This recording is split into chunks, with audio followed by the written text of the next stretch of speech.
Good morning to all of you. Exercise 10.1 straight line. Question number 1. Draw quadrilateral in the Cartesian plane whose vertices are -4, 5, 0, 7, 5, -5 and -4, -2. Also find its area. आपको इसका area निकालना है. आपने point को plot कर लिया. ये A, B, C, D, A, B, C and D. ठीक है, ये आपका 5, -5 है. सब मैंने एक ऑर्डर में ले लिया. अब आपसे इसका एरिया पूछ रहा है. बच्चों, अब एरिया ऑफ क्वाड्रिलेटरल का फार्मूला तो हम लोग को हमारे सिलेबस में नहीं है, लेकिन एरिया ऑफ क्वाड्रिलेटरल का फार्मूला जो है, अगर आपको एरिया ऑफ क्वाड्रिलेटरल निकालना है तो आप एरिया ऑफ ट्राइंगल का तो फार्मूला आपको मालूम है क्योंकि आपने क्लास 10th में पढ़ रखा है. तो मैंने क्या काम किया, मैंने एक डायगोनल को ज्वाइन कर दिया. Join diagonal AC. मैंने डायगोनल AC को ज्वाइन कर दिया. इससे क्या होगा, आपको दो ट्राइंगल दिख रहे हैं. एक ट्राइंगल दिख रहा है ABC और एक ट्राइंगल दिख रहा है ADC. तो आप एक बार एरिया ऑफ ट्राइंगल ABC निकाल लीजिए और एक बार आप एरिया ऑफ ट्राइंगल ADC निकाल लीजिए और दोनों के एरियाज को ऐड कर दीजिए तो आपका आंसर आ जाएगा. कोई बहुत कठिन सवाल नहीं है, बहुत आराम से आप कर सकते हैं. ये क्लास 10th में है इसलिए मैं पूरा सॉल्व नहीं कर रहा हूँ, मैंने आपको फिगर बना के समझा दिया. अब आप ट्राइंगल ABC और ट्राइंगल ADC का एरिया निकालिएगा और उनको ऐड कर दीजिएगा, आपका आंसर आ जाएगा. Next number 2. The base of an equilateral triangle with side 2A lies along the y axis. तो एक ग्राफ बना लेते हैं. O x axis and y axis. वो कह रहा है कि एक इक्विलेटरल ट्राइंगल है जिसका बेस जो है वो 2A है. तो मैंने ऐसा काम किया, मैंने इस टाइप से ले लिया 0, -A, 0, A. जब आप इसको देखेंगे, ये मान लीजिए A है, ये मान लीजिए B है. ये इसका बेस जो है वो मैंने y एक्सिस पर ले लिया. Such that the mid point of the base is at origin. Mid point जो है वो इसका ओरिजिन पे आ रहा है. ठीक है. Find the vertices of the triangle. अब आप क्या काम करिए, आपको पता है कि इस टाइप से एक इक्विलेटरल ट्राइंगल बनेगा. ये आप C मान लीजिए. तो आपसे पूछा गया है फाइंड द कोऑर्डिनेट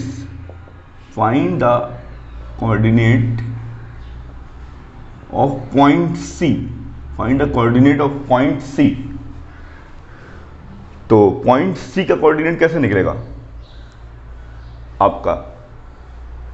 अगर मैं, ये डिस्टेंस कितनी हो गई आपकी, A हो गई. ठीक है. और ये डिस्टेंस कितनी हो गई आपकी, ये 2A हो जाएगा बेटा. ये आपका A नहीं होगा, ये 2A हो जाएगा. तो AC स्क्वायर माइनस का OA स्क्वायर, तो ये आपका हो जाएगा 4A स्क्वायर माइनस का A स्क्वायर, यानी कि √3A. यानी कि ये जो OC डिस्टेंस है ये क्या आ जाएगी, √3A आ जाएगी. तो ये पॉइंट क्या आ जाएगा बच्चों, √3A, 0 आ जाएगा. ठीक है, आप लोग समझ गए होंगे. तो इस तरीके से आप लोगों ने ट्राइंगल के जो वर्टिसेस हैं वो निकाल लिए. आप चाहें तो ये वर्टिसेस इस साइड ना रख के इस साइड भी रख सकते हैं. तो आपका आंसर क्या आ जाएगा, -√3A, 0. कोई उसमें बहुत बड़ी बात नहीं है. आप, हमने इधर रख लिया, आप चाहें तो इस साइड भी रख सकते हैं. अगर इधर रखेंगे तो √3A, 0 आएगा. अगर इधर रखेंगे तो -√3A, 0 आएगा. Question number 3, answer 3. Find the distance between P and Q. एक ग्राफ बना लेते हैं. एक पॉइंट P ले लेते हैं, एक पॉइंट Q ले लेते हैं. ये x1, y1 हो गया और ये आपका x2, y2 हो गया.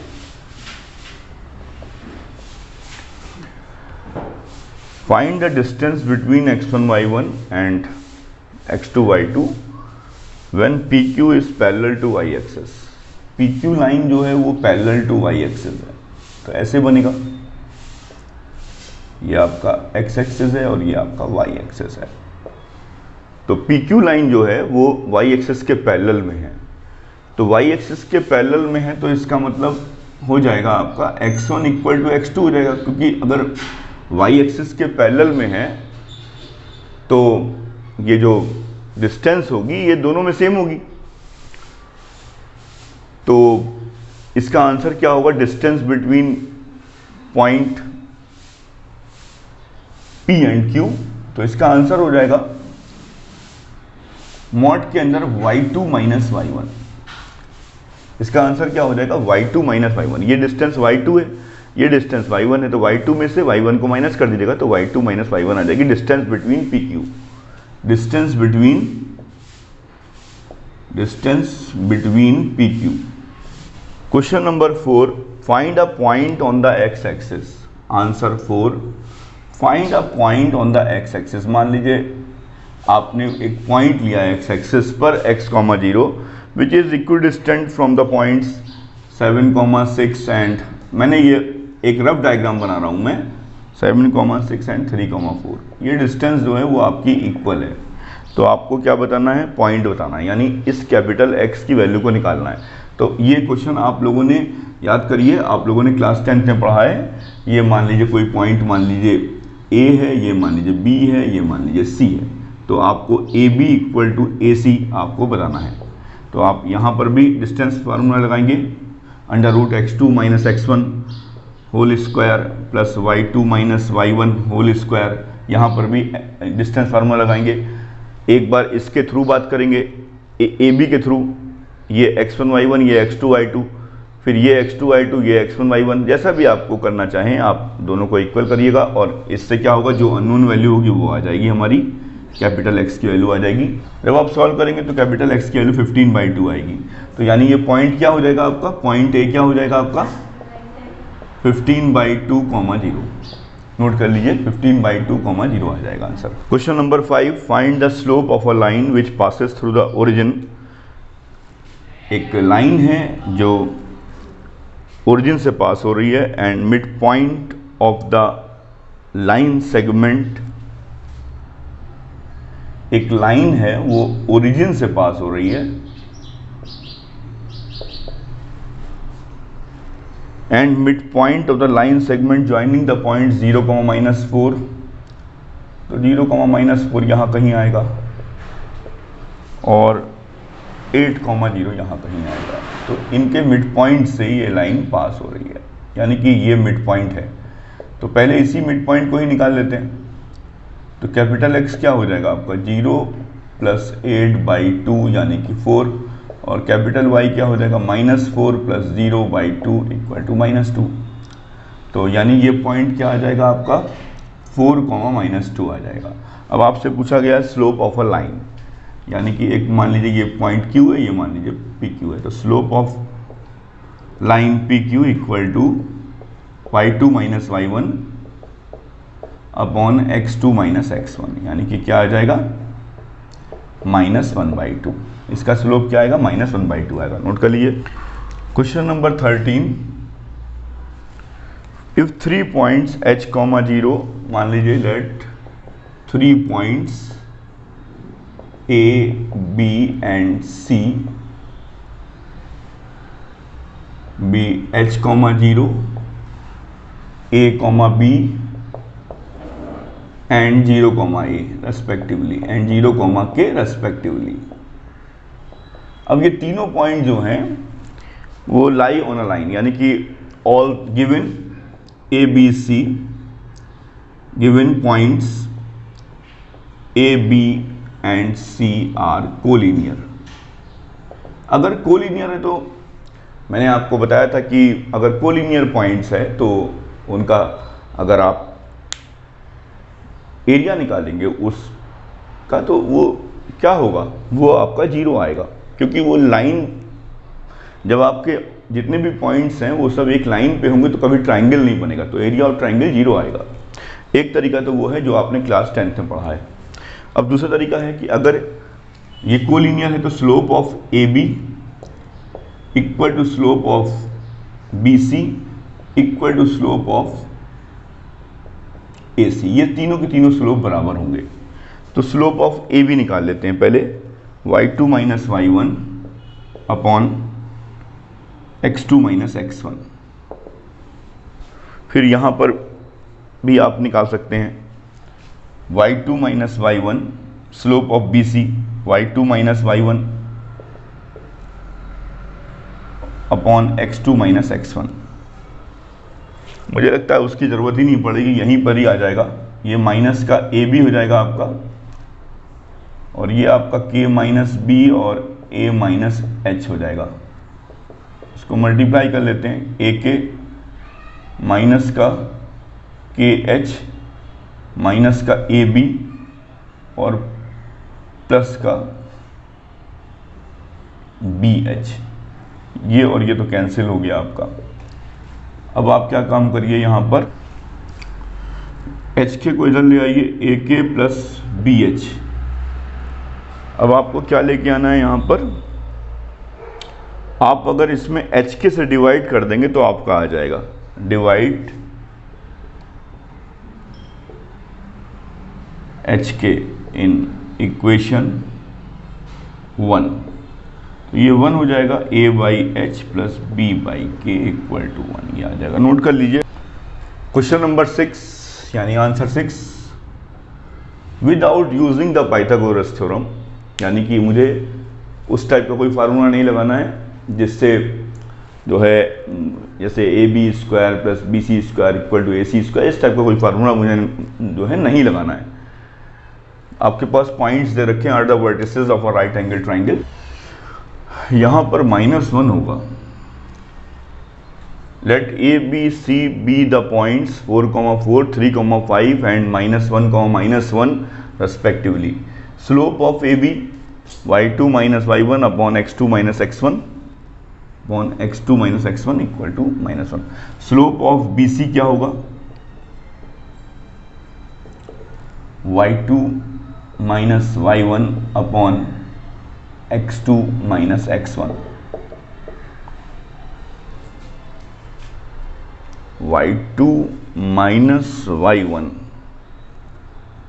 Upon x2 minus x1। तो ये क्या हो जाएगा आपका,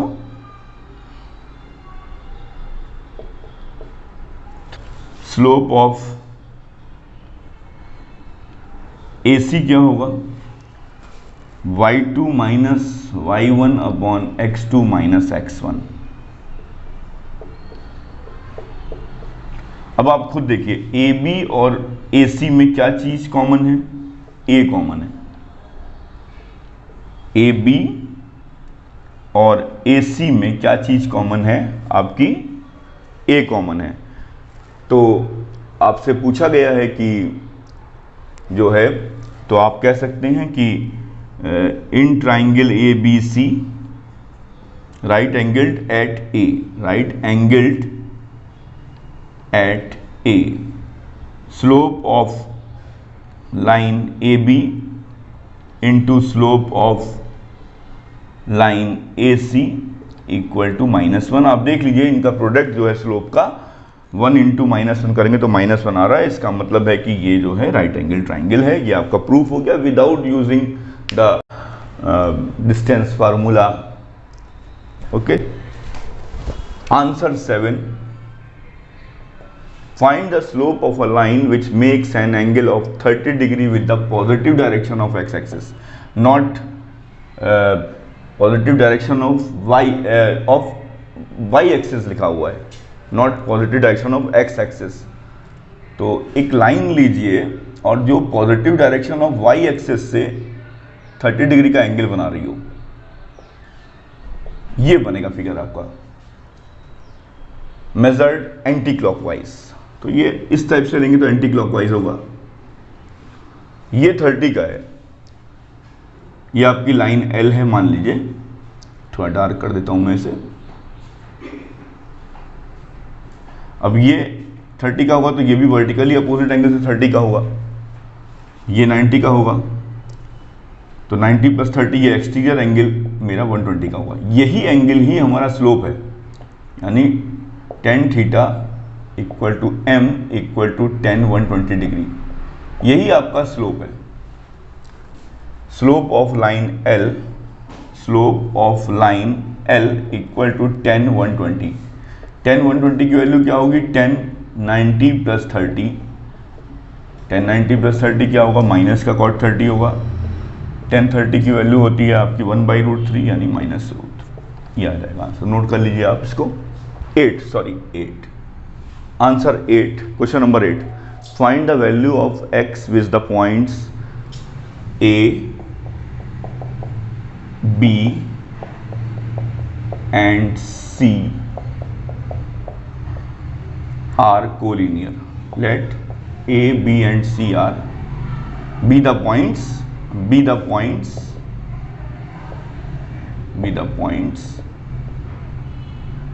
कोलिनियर पॉइंट्स आप बोल सकते हैं। Be the collinear points. अब कोलिनियर पॉइंट्स होगा तो इनका स्लोप क्या होगा? इक्वल होगा। तो slope of line A B equal to slope of line B C, ये हमको पता है। Slope of line A B equal to slope of line B C. Slope of line A B निकाल लेते हैं। y2 minus y1 upon x2 minus x1 equal to, यहाँ पर भी y2 minus y1 upon x2 minus x1। यहाँ पर solve कर लीजिए इसको। 1 + 1 2 हो जाएगा। 2 माइनस x क्रॉस मल्टीप्लाई कर लीजिए। 2x इक्वल टू 4 माइनस 2 2/2 यानी 1। x की वैल्यू क्या आ गई? 1 आ गई। आप देख लीजिए, यानी कि जो x होगा वो 1 आ जाएगा। Without using distance formula so that the points are vertices of parallelogram. आपने इस टाइप का क्वेश्चन किया हुआ है बच्चों क्लास 10th में, मैं इसीलिए इसको पूरा समझाऊंगा नहीं। -3, 2। आपको पता है कि ये जो वर्टिसेस है A, B, C and D are taken in order। A, B, C and D are taken in order। सबको मैंने एक सीरियल में लिया है। आपको कह रहा है कि डिस्टेंस फार्मूले का यूज़ नहीं करना है और आपको ये शो करना है कि ये वर्टिसेस ऑफ अ पैरेललोग्राम है। तो बच्चों we know that the diagonals of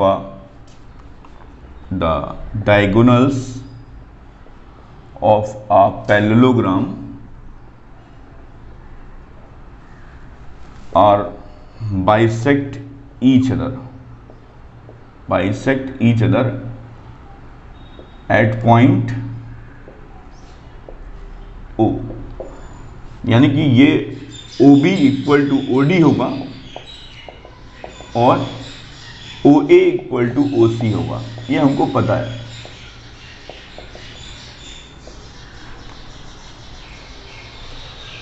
अगर ये पैरेललोग्राम के वर्टिसेस हैं तो ये जो पॉइंट होगा वो ये कॉमन आएगा, ये पॉइंट आपका कॉमन होगा। तो मिड पॉइंट ऑफ AC निकाल लेते हैं और मिड पॉइंट ऑफ BD निकाल लेते हैं।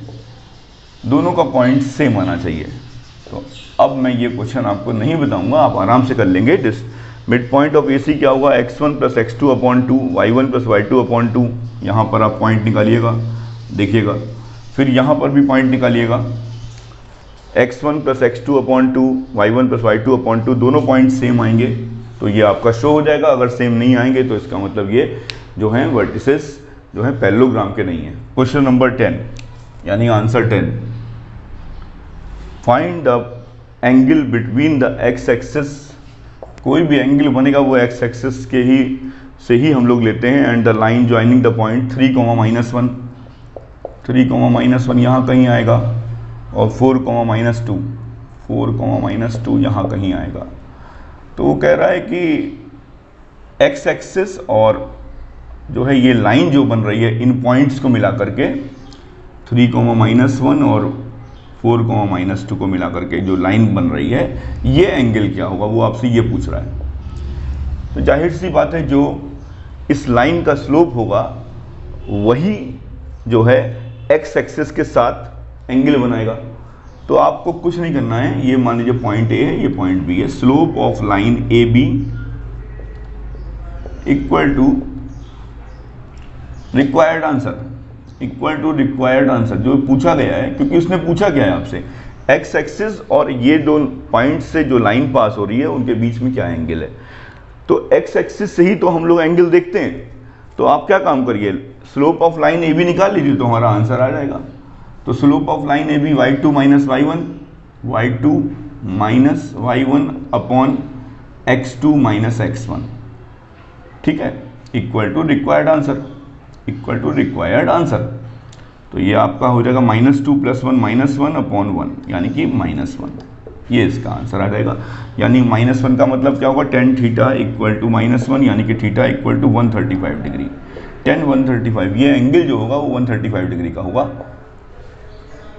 एक्स एक्सिस और इस लाइन के बीच में जो एंगल होगा वो 135 का होगा। नोट कर लीजिए। Question number 11, the slope of a line is double the slope of the other line if the tangent of the angle between is 1/3। दो लाइनों के बीच में जो एंगल दे रखा है वो, इसको लिखने का तरीका क्या होता है, tan थीटा इक्वल टू 1/3। ये आपको जो दे रखा है, ये आपको कोई एंगल ना दे करके उसने इस टाइप से दे दिया कि tan theta equal to 1/3। Tangent लिखा हुआ है, tangent. If tangent of the angle, tangent का मतलब क्या है, एंगल पूछ रहा है वो आपको एंगल दे रहा है, tan थीटा दे रहा है वो आपको। तो आपको पता है tan थीटा का फॉर्मूला आपने पढ़ा है, m1 minus m2 upon 1 plus m1 m2। अब वो क्या कह रहा है, वो आपसे कह रहा है कि एक स्लोप दूसरे का दुगना है। तो अगर मैं एक स्लोप को m मानता हूं तो दूसरा स्लोप क्या हो जाएगा, 2m हो जाएगा। तो ये आपका क्या आ जाएगा, tan theta equal to m upon 1 plus 2m square हो जाएगा। ये आपकी वैल्यू 1/3 है। अब कुछ मत करिए, एक बार प्लस लेकर के सॉल्व कर लीजिएगा, यानी कि एक बार आप m upon 2m square plus 1 equal to 1/3 लेके सॉल्व कर लीजिएगा, m की वैल्यू निकाल लीजिएगा। और एक बार आप m upon 2m square plus 1 equal to -1/3 लेके सॉल्व कर लीजिएगा, दूसरी वैल्यू निकाल लीजिएगा। बस जो आपके स्लोप होंगे वो आपका, एक स्लोप आपका आ जाएगा 1/2 और एक स्लोप आ जाएगा 1। दुगना हो रहा है, देख लीजिए आप, इस स्लोप का दुगना है, ये स्लोप हो गया। Question number 12, A line passes through x1 y1 h, k if the slope of the line is m। इस लाइन का स्लोप क्या है, m है। तो m तो आपको पता ही है क्या होता है, y2 minus y1 upon x2 minus x1। ये आपका m हो गया, क्रॉस मल्टीप्लाई कर दीजिए। एक क्वेश्चन नंबर 14 है, आपके सामने हर ईयर की पॉपुलेशन को उन्होंने एक ग्राफ पे दिखाया है और आपसे पूछ रहा है कि ये आप सी पॉइंट बताइए, 2010 में कितनी पॉपुलेशन थी, कितने करोड़ पॉपुलेशन थी, वो आपसे पूछा गया है। तो ऐसा काम करते हैं, आपको ये जो दे रखा है पॉइंट, ये इस लाइन पर है, तो यानी कि slope of line A B निकाल लीजिए। Slope of line A B equal to slope of line B C निकाल लीजिए। तो slope of line A B तो आप सभी को पता ही है, 97 माइनस 92 y2 1995 माइनस का 1985 equal to slope of line B C निकाल लीजिए। ये आप पॉइंट को मान लीजिए 2010, k। तो ये आपका हो जाएगा k माइनस का 97 अपॉन 2010 में से 1995 को माइनस करेंगे आप, तो आपका कितना आ जाएगा, आपका 15 आ जाएगा। सॉल्व कर लीजिए, ये 5 हो जाएगा, ये आपका 10 हो जाएगा।